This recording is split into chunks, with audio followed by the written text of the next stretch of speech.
Congolaises et Congolais, très chers compatriotes, en cette fin d'année 2024, je rends grâce à l'Éternel Dieu Tout-Puissant qui nous a protégés et soutenus malgré les épreuves.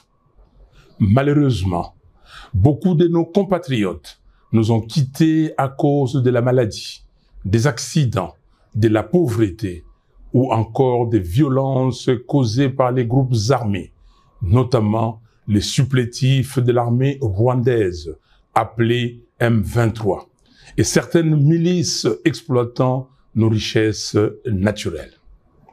À ceux qui pleurent leurs proches, à ceux qui portent dans leur chair et leur esprit les stigmates de ces violences, et à tous ceux qui luttent pour survivre face à la mauvaise gouvernance et à la prédation de nos ressources naturelles, j'exprime ma profonde compassion. Que Dieu se souvienne de chacun d'eux et répande sa miséricorde sur tout notre peuple. Je rends un hommage émouvant à mon directeur de cabinet, Jean-Claude Mwalimou Solo Sabiti, que Dieu a rappelé à lui le 23 octobre dernier. Mes très chers compatriotes, notre pays traverse une période sombre, marquée par un désordre savamment orchestré depuis les hold-up électoraux de 2018, suivi par les simulacres d'élections de 2023. Toutes les contrées du pays sont en proie à un recul social.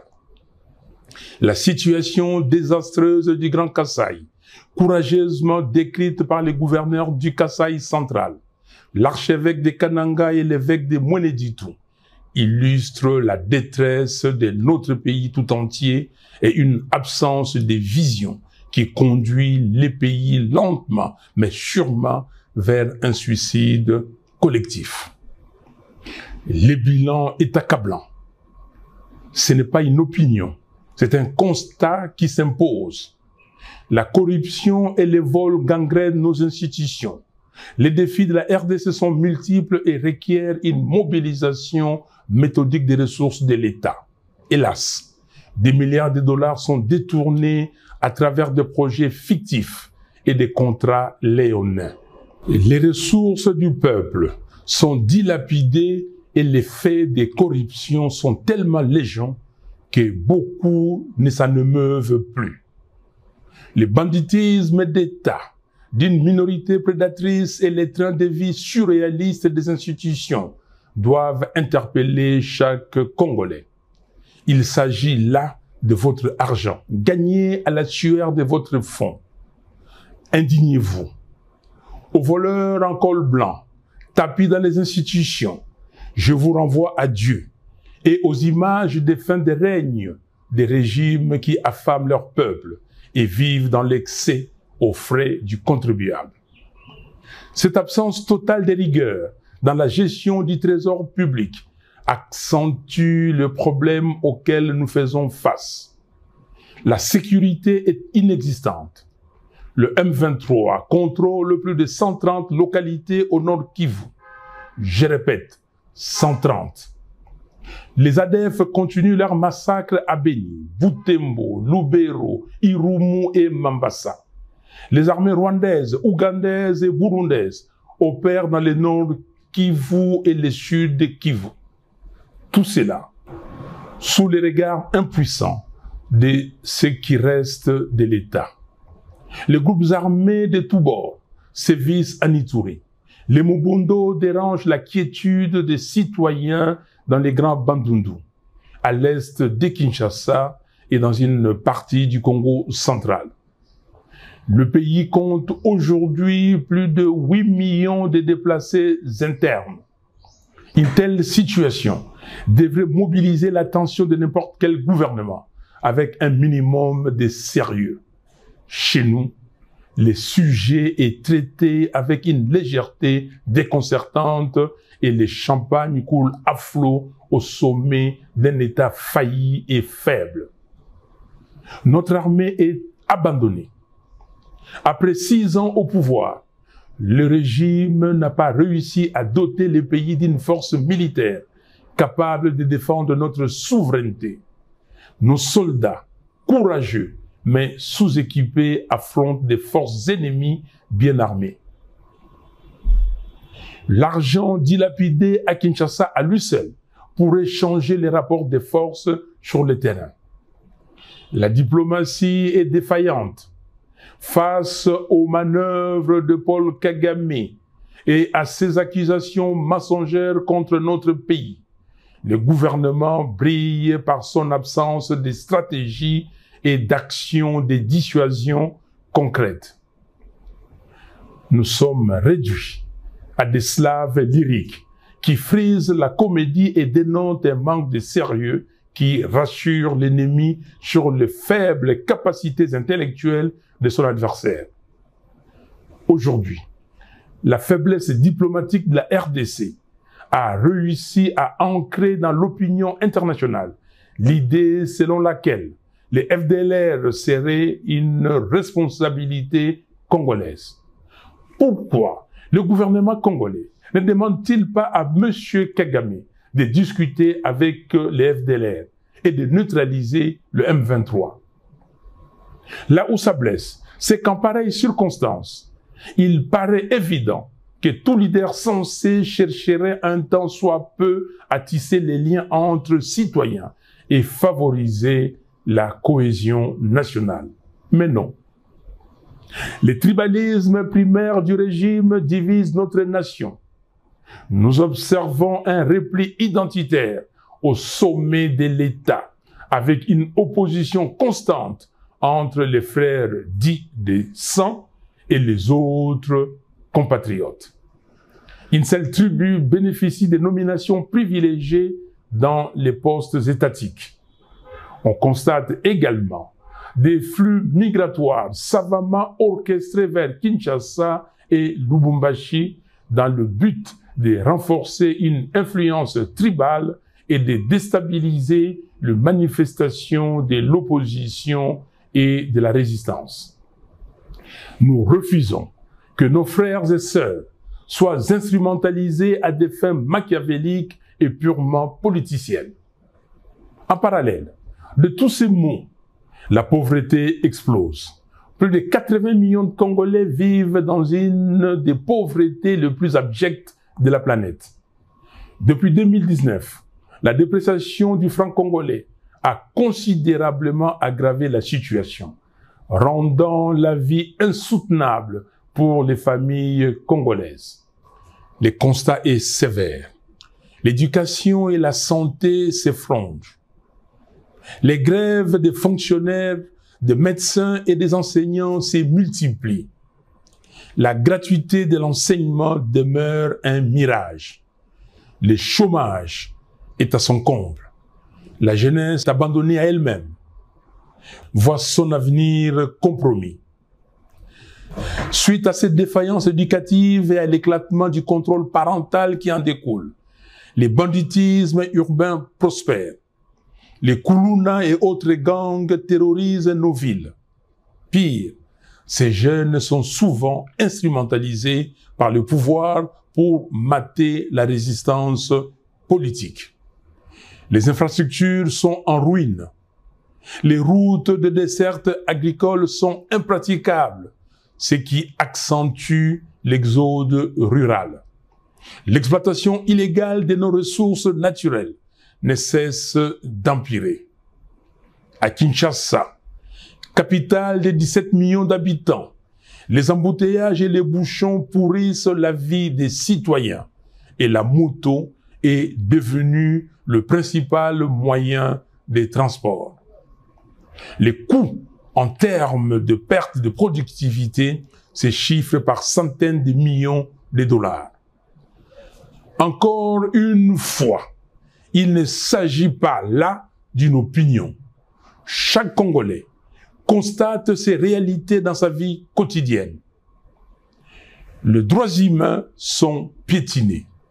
Les opposants, activistes et journalistes sont enlevés, arrêtés et emprisonnés arbitrairement.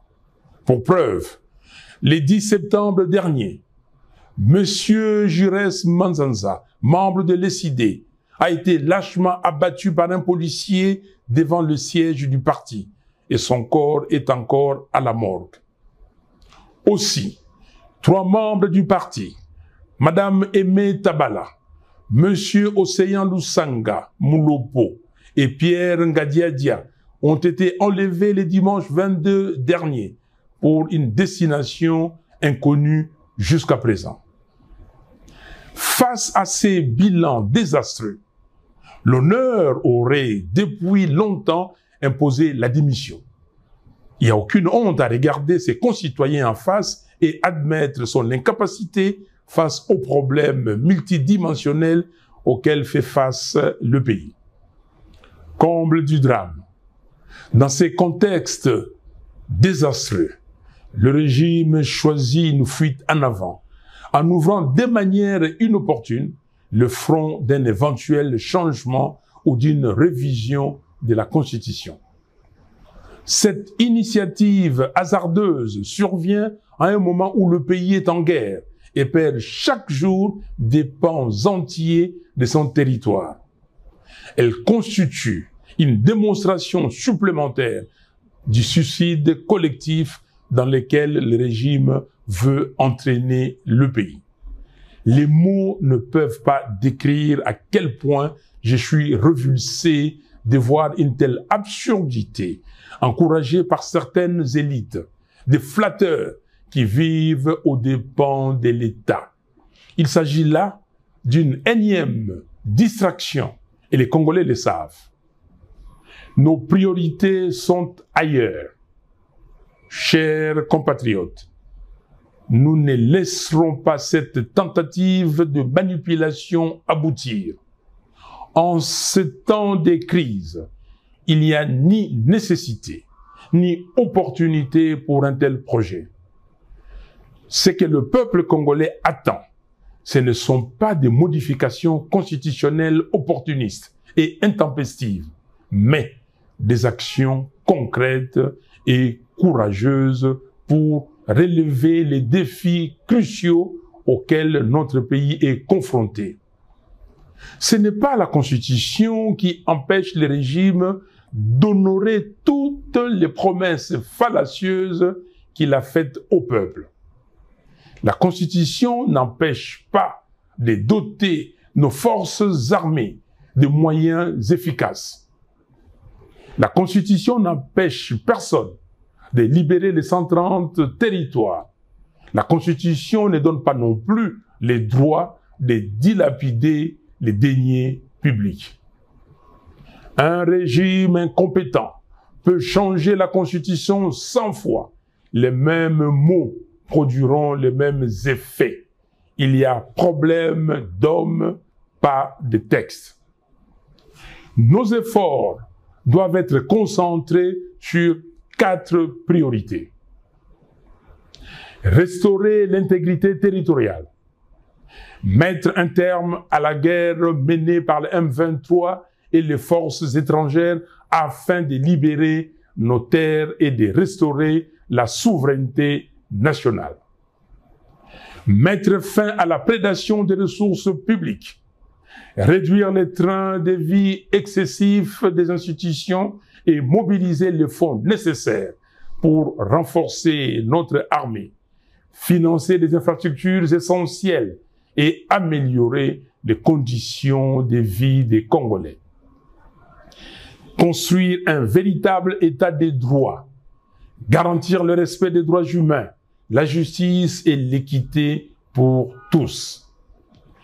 Préparer des réformes institutionnelles ambitieuses, réviser la loi électorale, restructurer la commission électorale et la Cour constitutionnelle, afin de créer les bases d'élections véritablement transparentes, crédibles et apaisées. Voilà pourquoi, chers compatriotes, je réitère mon appel à nos pères spirituels pour réunir, dans le cadre du processus de Kinshasa, toutes les parties prenantes autour du thème « Vérité, réconciliation, cohésion nationale » afin d'œuvrer pour un Congo libre, fort, digne et prospère. Nous appelons la SADC, l'Union africaine et les Nations unies à soutenir le processus de Kinshasa pour faire avancer celui de Luanda. J'exige la libération de Jamal Kabound, Seth Kikuni, Mike Mukebai, Jackie Ndala, du député provincial Alain Siwako, du député honoraire Jean-Paul Ngangondi, des militants pro-démocratie, Delgate Idengo, Mwamicho Ndungo King, Fiston Isambiro, Jimmy Nziali, Zarko Sefo, des 3 membres de l'ESID et de tous les autres prisonniers d'opinion. Les régimes doivent cesser les intimidations et les arrestations arbitraires. Peuple congolais, comme en janvier 2015, mobilisons-nous pour dire non au changement de la Constitution, non à la présidence à vie en RDC. Je demande instamment à M. Félix Tshisekedi de cesser le mensonge, la manipulation et la démagogie. Congolaises et Congolais, très chers compatriotes, en ce 30 décembre 2024, je tiens à vous adresser mes vœux le plus sincères de paix, de bonheur et de prospérité pour l'année 2025. Que Dieu bénisse chacun de vous, qu'il illumine le Congo de sa lumière pour que nous retrouvions enfin la paix, la sécurité et la dignité. Soyons unis et déterminés pour relever notre pays. Que Dieu bénisse la République démocratique du Congo et son vaillant peuple. Je vous remercie.